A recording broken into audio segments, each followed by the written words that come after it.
오늘 우리는 요한복음 3장 16절에서 17절까지의 내용을 보게 됩니다. 이 내용은 성경 전체를 통틀어서 가장 보석과도 같은 말씀이다.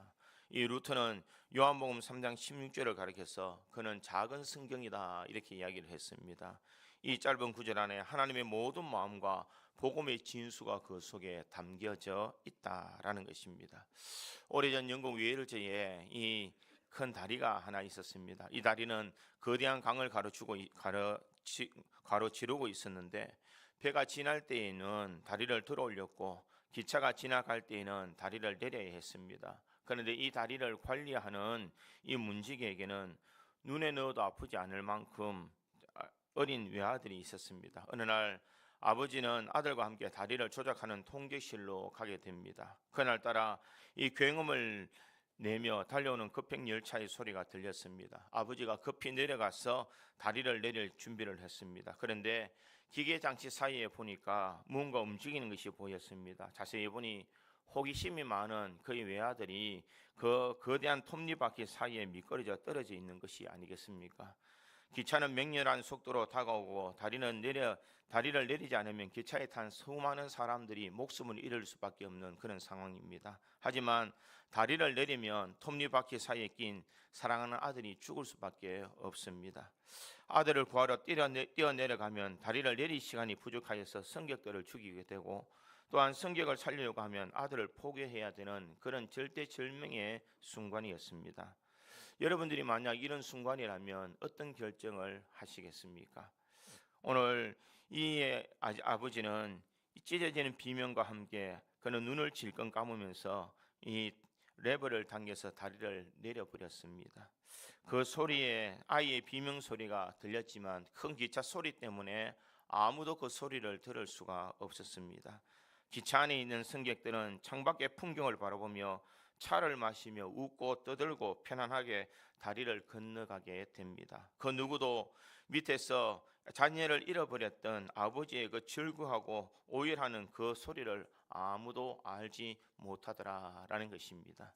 사랑하는 성도 여러분, 이 가슴 아픈 이야기는 바로 오늘 본문에서 우리들에게 주시고자 하는 말씀과 비슷합니다.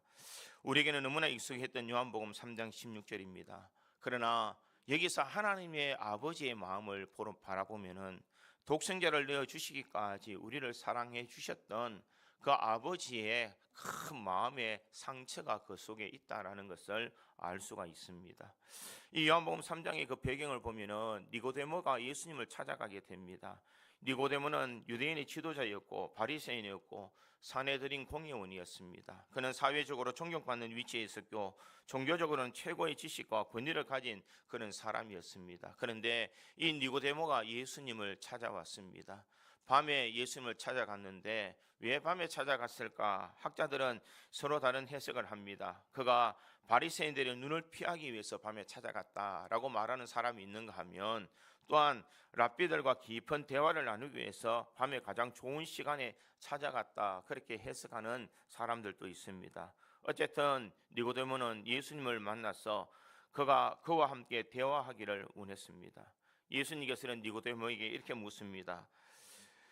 사람이 거듭나지 아니하면 하나님 나라에 볼 수 없느니라 이렇게 말했습니다. 이 말을 들었을 때에 니고데모는 혼돈스러웠을 것입니다. 내가 구원을 받을 수 있는 방법이 내가 거듭나지 않으면 구원을 받을 수 없다라고 말하니 내가 어떻게 어머니 뱃속에 다시 들어갈 수 있겠느냐라고 그렇게 말합니다. 그럴 때에 예수님께서는 물과 성령으로 거듭나야 한다라는 것을 말합니다.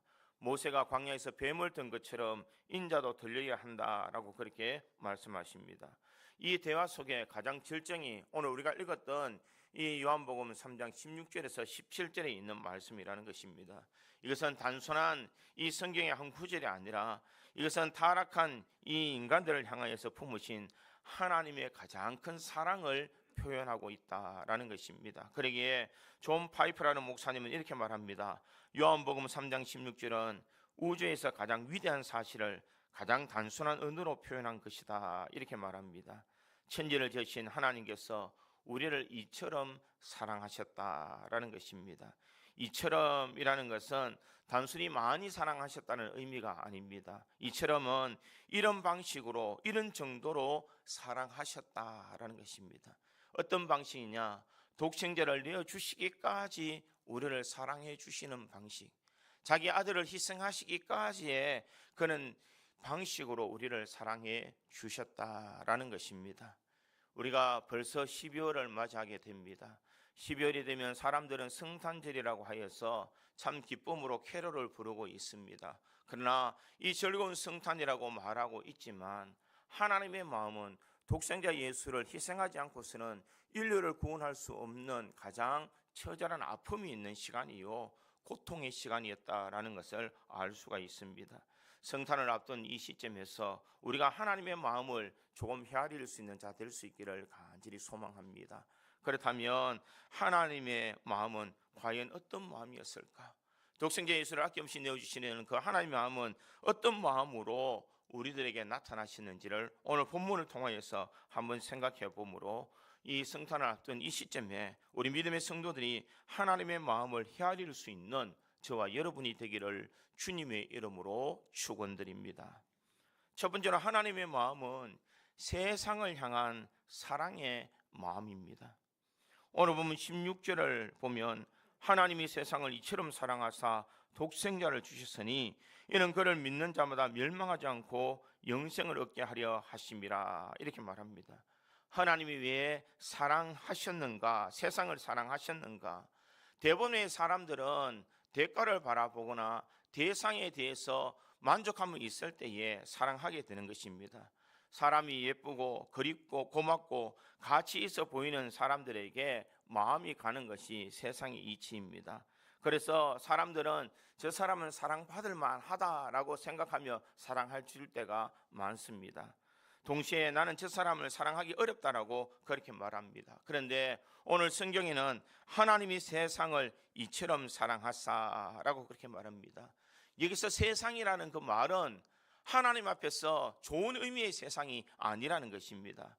선한 세상이 아니라 악한 세상이요, 하나님을 떠난 세상이요, 빛으로부터 어둠에 속한 그런 세상이었다라는 것입니다. 그러기에 요한복음 1장 10절은 이렇게 말합니다.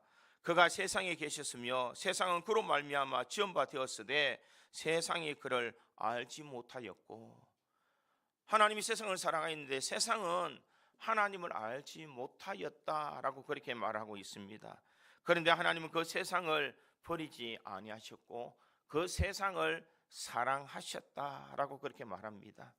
사람들은 다 주님을 떠나고 주님의 마음을 아프게 했지만 하나님께서는 세상에 조건 없이 그들을 사랑해 주셨다라는 것입니다. 얼마나 사랑하셨을까? 이 하나님께서는 조건 없는 그 사랑을 가지고 주님 앞에 나가 모든 것을 대신하여 독생자 예수를 주기까지 우리를 사랑해 주셨다라는 것을 말합니다. 이 C.S. 루이스라는 사람은 네 가지 사랑이라는 글에서 그는 이렇게 이야기합니다. 우리가 누군가를 사랑할 때 그 사람이 아름답기 때문에, 친절하기 때문에, 혹은 나에게 유익이 되기 때문에 사랑합니다. 이것은 조건부 사랑입니다. 내가 뭐 하기 때문에의 사랑입니다. 하지만 하나님의 사랑은 그럼에도 불구하고의 사랑입니다. 이렇게 표현하고 있습니다. 우리 조건, 자격, 도덕적 깨끗함을 보시고 우리를 사랑한 것이 아니라는 것입니다. 죄 많고 허물 많고 아직까지 더러운 인생의 삶을 살아가는 우리들을 조건 없이 사랑해 주시는 하나님의 사랑이다라는 것을 말합니다. 그러기에 로마서 5장 8절은 이렇게 말합니다. 우리가 아직 죄인 되었을 때에 그리스도께서 우리를 위하여 죽으심으로 하나님께서 우리에 대한 자기의 사랑을 확정하셨느니라. 주님께서 우리를 언제 사랑하셨느냐? 우리가 아직 죄인 되었을 때에, 이렇게 말합니다. 우리가 아직 죄를 지었고 진흙통에 뒤눕며 하나님을 향하여서 모른다고 배신하는 이 순간에도 하나님은 여전히 우리를 사랑해 주시더라라는 것입니다. 그러기에 세상의 사람들의 사랑은 나를 사랑해 줄 때에 같이 사랑해 줄 수 있는 반응이지만 하나님의 사랑은 결단이라는 것입니다.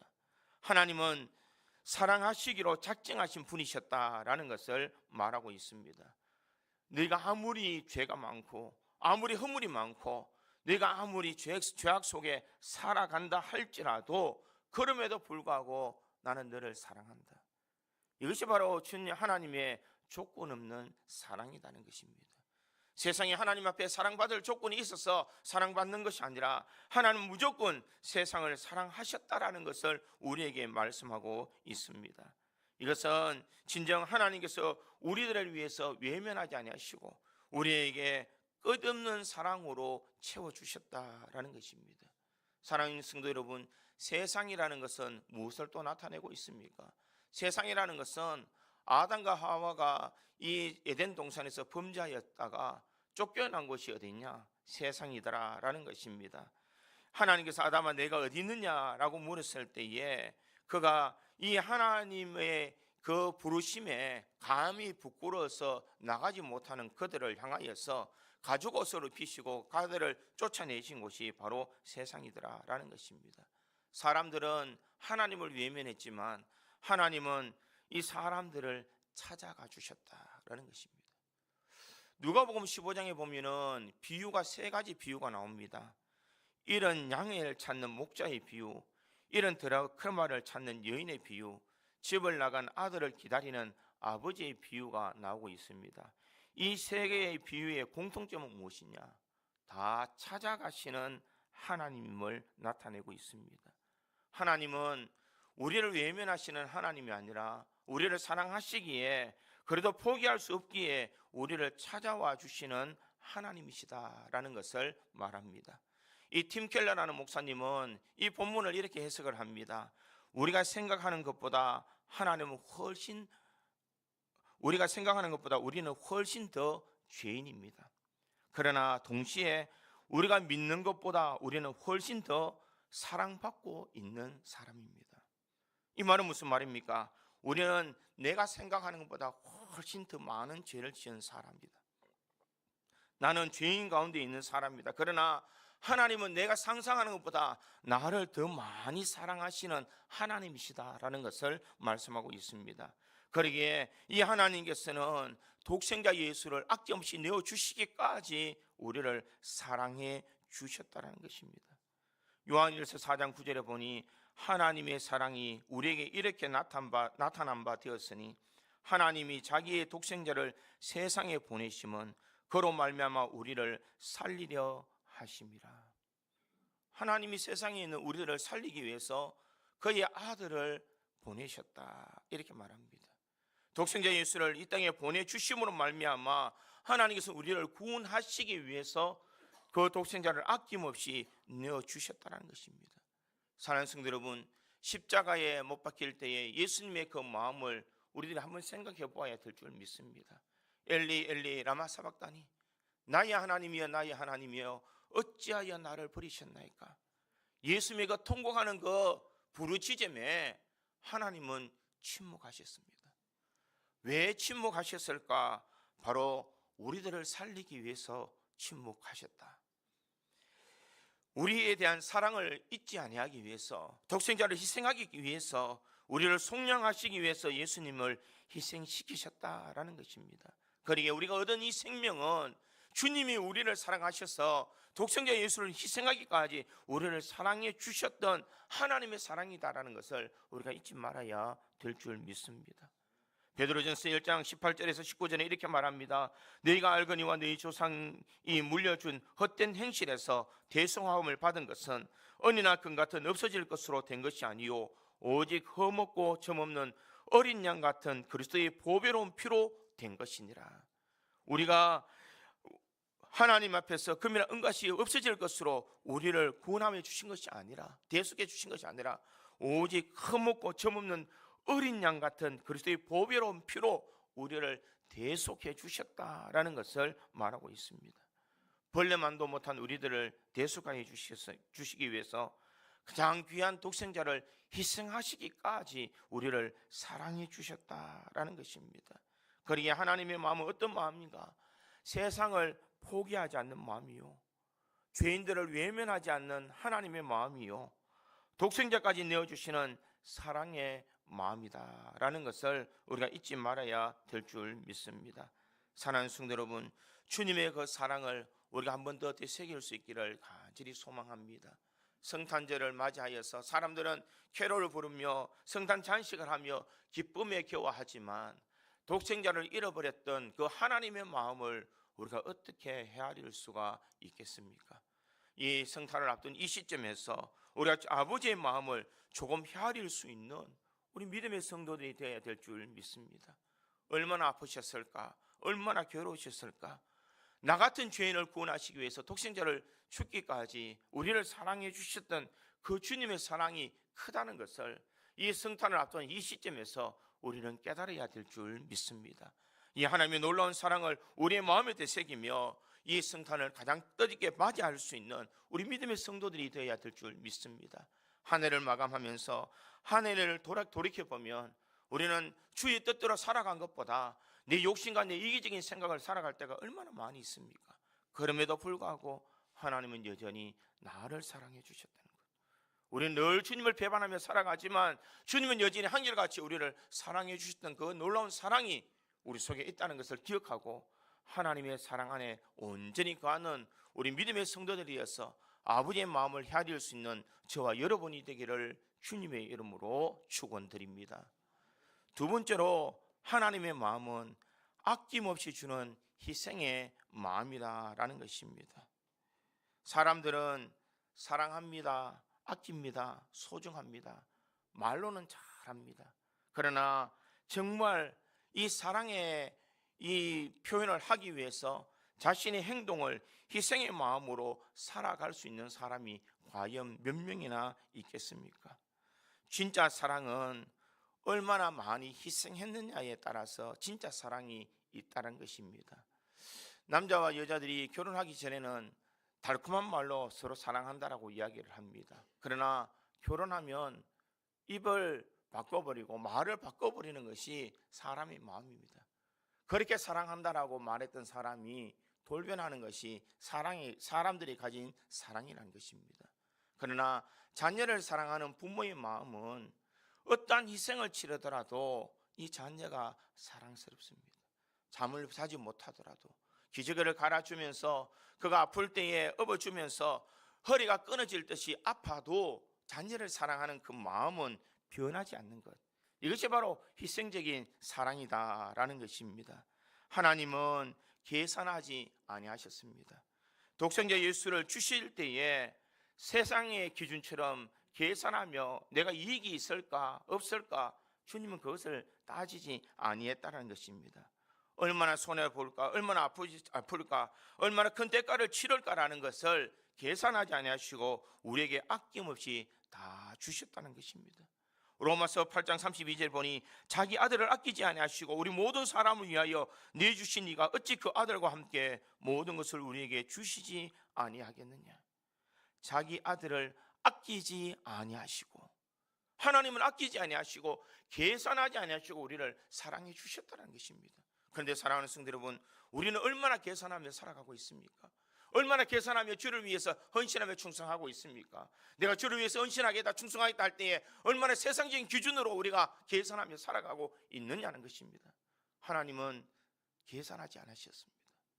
우리를 위해서 우리의 모든 죄를 예수님 앞에 아끼지 않으시고 다 짊어지도록 만드셨다는 것입니다. 이사야 53장 6절에 보니 우리는 다 양 같아서 그릇 행하여 각기 제 길로 갔거늘 여호와께서는 우리 모두의 죄악을 그에게 담당시키셨도다. 우리는 각각 제 길로 갔지만 여호와께서는 우리 모두의 죄악을 예수님에게 담당시키셨다. 이것이 바로 하나님의 사랑인 줄 믿습니다. 주님은 예수님이 얼마나 아프실까, 얼마나 고통스러울까 생각하지 아니하시고 우리를 무조건 사랑하셔서 계산 없이 우리의 모든 죄를 예수님에게 다 담당시켜서 십자가에 못 박혀 죽도록 만드셨다는 것입니다. 그뿐만 아니라 독생자 예수를 내어주심으로 자신의 가장 귀한 아들을 세상에 그 무엇과도 바꿀 수 없는 그 자녀를 우리를 위해서 주셨다라는 것입니다. 독생자 예수를 아낌없이 내어주신 그 주님의 그 사랑을 우리가 기억해야 될 줄 믿습니다. 하나님은 의도된 마음으로 사랑을 베푼 것이 아니라는 것입니다.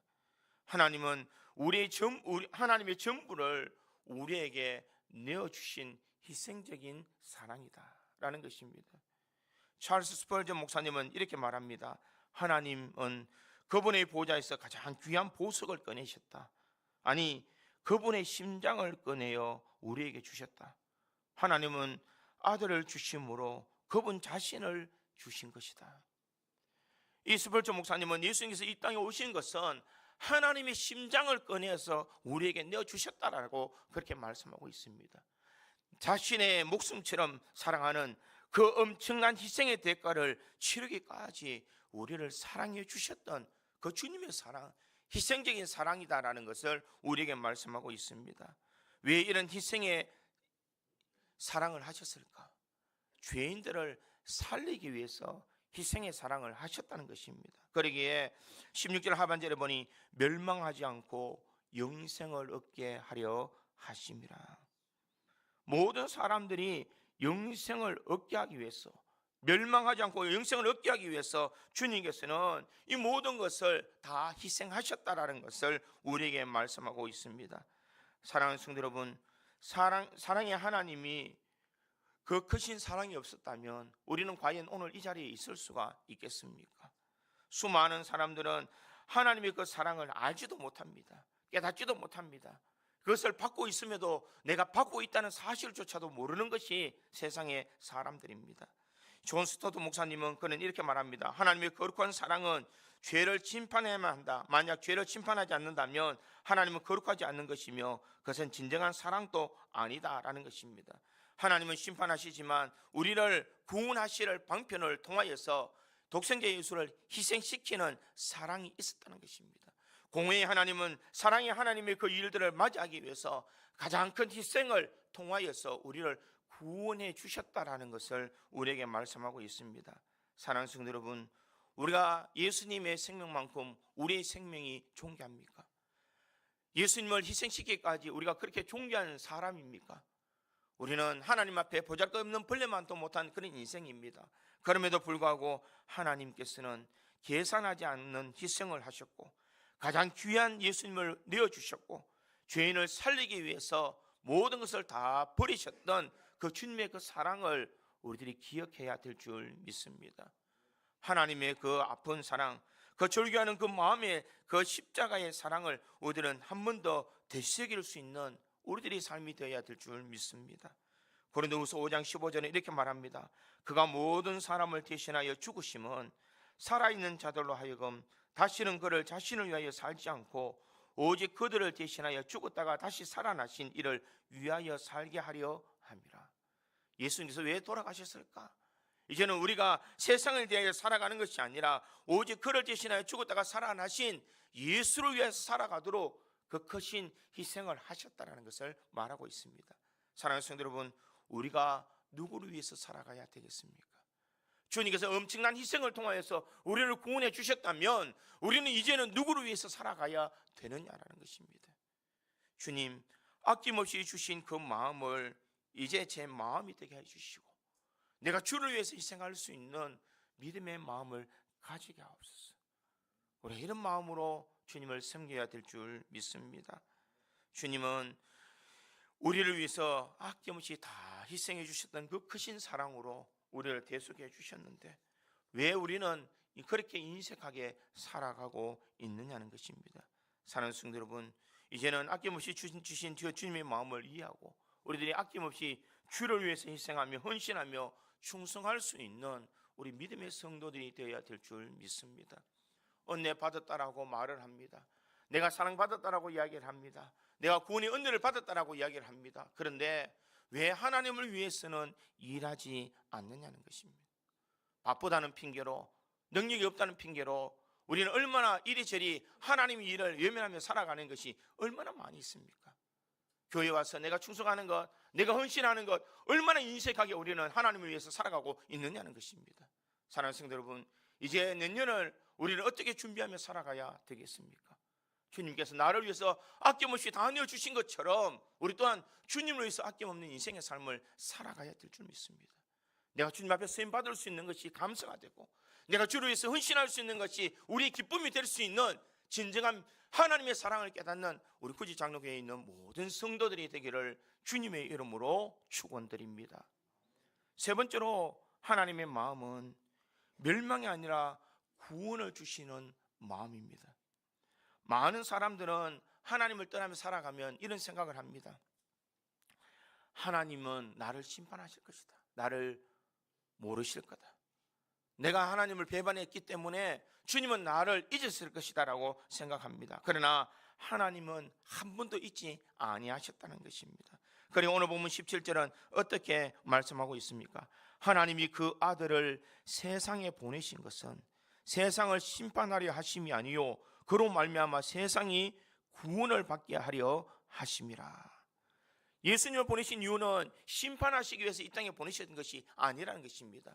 구원하시기 위해서 우리를 보내셨다라는 것을 말씀하고 있습니다. 하나님의 이 구원은 심판보다 더 앞섰다는 것입니다. 심판하기 이전에 예수님을 보내주심으로 구원의 은혜를 얻을 수 있도록 만드셨다라는 것입니다. 모든 사람이 다 죄를 범하였고 모든 사람들이 다 죽어 지옥에 갈 수밖에 없는 그 형편에서 주님 우리를 구원하시기 위해서 먼저 예수 그리스도를 이 땅에 보내주셨다는 것입니다. 그 주님을 믿는 자마다 구원의 은혜를 얻을 수 있도록 주님께서 은혜의 방편을 만들어 주셨습니다.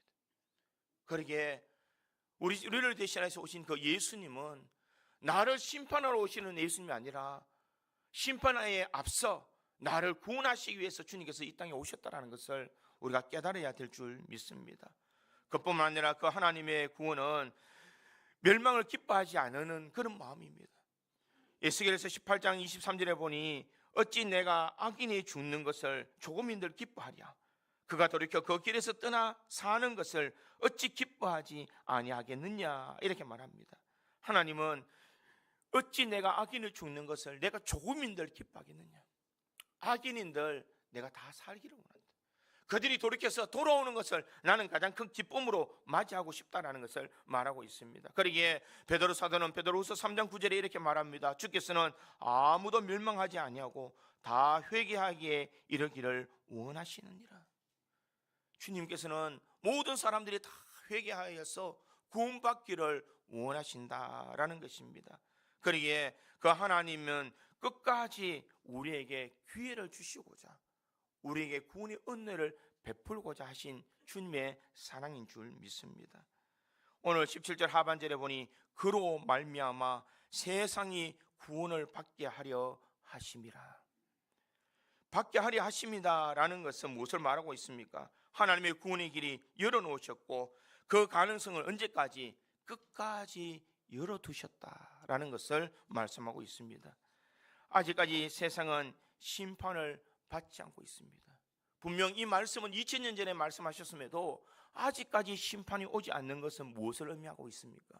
우리들에게 끝까지 기회를 주시고자 하는 하나님의 사랑의 마음입니다. 우리가 멸망하지 아니하고 구원을 얻을 수 있도록 하나님께서 끝까지 참으시는 주님의 그 마음을 우리는 헤아려야 될 줄 믿습니다. 베드로후서 3장 9절은 이렇게 말합니다. 주의 약속은 어떤 이들이 더디다고 생각하는 것 같이 더딘 것이 아니라 오직 주께서 너희를 대하여 오래 참으사 아무도 멸망하지 아니하고 다 회개하기에 이르기를 원하시느니라. 주님은 오래 참으사 아무도 멸망하지 아니하고 다 회개하여 하기를 이르기를 원하신다라는 것입니다. 하나님은 한 명이라도 구원받기를 원하셨다는 것입니다. 이 하나님의 마음을 가장 잘 나타내고 있는 것이 예수님께서 십자가의 도성에서 이 우편 강도를 맞이할 때입니다. 여러분, 우편 강도가 어떤 사람입니까? 그는 세상에서 죄를 지었던 사람입니다. 살인과 강도짓을 하고 사형 은도를 받은 그는 사람입니다. 인생의 마지막 순간 손과 발이 묶여서 못에 박혀 죽어가는 그 짧은 시간에 이제는 내가 죽으면 다 끝이라는 그 순간에 강도가 예수여 당신의 나라에 임하실 때에 나를 기억하소서 이런 말을 했을 때 예수님께서는 너무 늦었다. 네 한평생 어떻게 살아왔는지 생각해보라 이렇게 하지 않으셨습니다. 예수님께서는 내가 진실로 내게 이르노니 오늘 내가 나와 함께 낙원이 있으리라. 누구든지 한 사람이라도 죽는 그 순간까지도 주님 앞에 나와서 주님의 은혜를 구할 때에 주님은 끝까지 구원해 주시고자 하는 그 주님의 마음을 우리들은 깨달아야 될 줄 믿습니다. 세상의 기준으로는 알 수 없는 주님의 사랑입니다. 그러나 하나님의 사랑은 숨이 붙어 있는 한 마지막 호흡이 끊어지는 그 순간까지도 하나님은 구원의 손길을 거두지 아니하셨다. 우리는 그것을 깨달아야 될 줄 믿습니다. 사랑하는 성도 여러분, 하나님의 마음은 심판보다 먼저 독생자를 보내주셨습니다. 멸망을 기뻐하지 아니하시며 끝까지 기회를 주시는 하나님의 마음을 우리는 깨달아야 될 줄 믿습니다. 우리 주변에 아직까지 주님을 모르는 사람들이 있습니까? 저 사람은 안 돼, 저 사람은 기회가 없어, 나는 더 이상 저 사람은 누가 이야기해도 될 수 없어, 아니라는 것입니다. 하나님은 그 사람이 죽는 그 순간까지도 주님을 영접하며 주님 앞에 나오기를 원하고 계시는 줄 믿습니다. 하나님의 마음은 집요한 사랑입니다. 숨이 붙어있는 한, 목숨이 끊어지지 않는 한 구원하시고자 하는 하나님의 그 놀라운 사랑을 우리는 기억해야 될 줄 믿습니다. 사랑하는 성도 여러분, 오늘 우리는 하나님의 사랑에 대해서 한번 생각해 보았습니다. 우리는 그 하나님의 사랑은 세상을 향한 하나님의 사랑의 마음이요, 아낌없이 주는 희생의 마음이요, 멸망이 아니라 구원의 마음이라는 것을 이 시점에서 우리들이 마음에 되새기며 주님의 그 사랑을 한번 되새길 수 있는 우리 구지 장로교회 모든 성도들이 되어서 우리가 이 한 해가 가기 전에 주님의 사랑에 겨워 그 사랑의 은혜 가운데 온전히 거하는 우리 믿음의 성도들이 되기를 주님의 이름으로 축원드립니다.